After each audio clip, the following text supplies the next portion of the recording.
নমস্কার দর্শক, আজকে আমি আপনাদেরকে এই ভিডিওর মধ্য দিয়ে 2025-এ আমাদের নিশিগঞ্জ বাজারে টপ 3 দুর্গাপূজা প্যান্ডেল পরিক্রমা করে দেখাবো।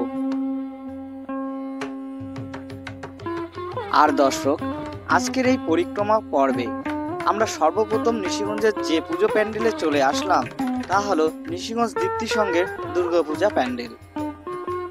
আর সুবর্ণ জয়ন্তী বর্ষে এবারে কিন্তু এই দুর্গাপূজা প্যান্ডেল কোচবিহার মদনমোহন বাড়ি মন্দিরের আদলে তৈরি করা হয়েছে। আর দর্শক, এই প্যান্ডেলটা এতটাই রিয়েলিস্টিক ভাবে তৈরি করা হয়েছে যে আপনারা স্বচক্ষে এসে না দেখলে বিশ্বাস করতে পারবেন না।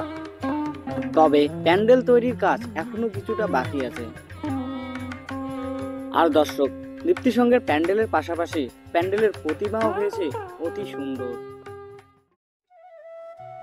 আর দর্শক, এবারে আমরা চলে আসলাম নিশিগঞ্জ নেতাজি স্পোর্টিং ক্লাবের দুর্গাপূজা প্যান্ডেলে।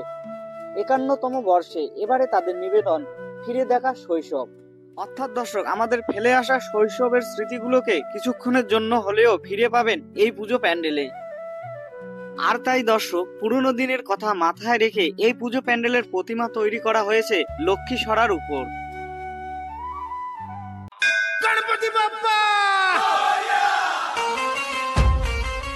দর্শক, এরপরে আমরা চলে আসলাম নিশিগঞ্জ নতুন বাজার নিশিগঞ্জ কৃষ্ণ সংঘ দুর্গাপূজা প্যান্ডেলে।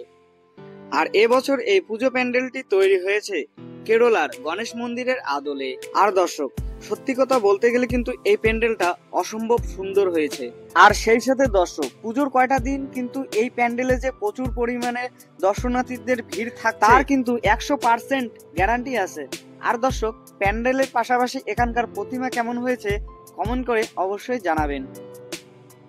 তবে দর্শক, যেহেতু এখনো নিশিগঞ্জের বাকি সব দুর্গাপূজা প্যান্ডেলগুলিতে প্রিপারেশনের কাজ চলছে, আর যেহেতু বেশিরভাগ প্যান্ডেলগুলিতেও এখনো দুর্গা প্রতিমাও আনা হয়নি, তো তার জন্য কিন্তু এই ভিডিওতে নিশিগঞ্জের বাকি পুজো প্যান্ডেলগুলি তুলে ধরলাম না। তবে আগামী অষ্টমীর দিন কিন্তু আমাদের এই নিশিগঞ্জের 16টা দুর্গাপূজা নিয়ে একটা কমপ্লিট ভিডিও নিয়ে আসব। তো সেই ভিডিওটা দেখার জন্য কিন্তু আমার এই শঙ্কর বর্মন ইউটিউব চ্যানেলটা কিন্তু আপনাদেরকে অবশ্যই সাবস্ক্রাইব করে রাখতে হবে। আর সেই সাথে দর্শক, এই দুর্গাপূজাটা আপনারা ভালো থাকবেন, সুস্থ থাকবেন, পূজা ভালো করে কাটাবেন। আর আজকের ভিডিওটা এখানে শেষ করছি। ধন্যবাদ।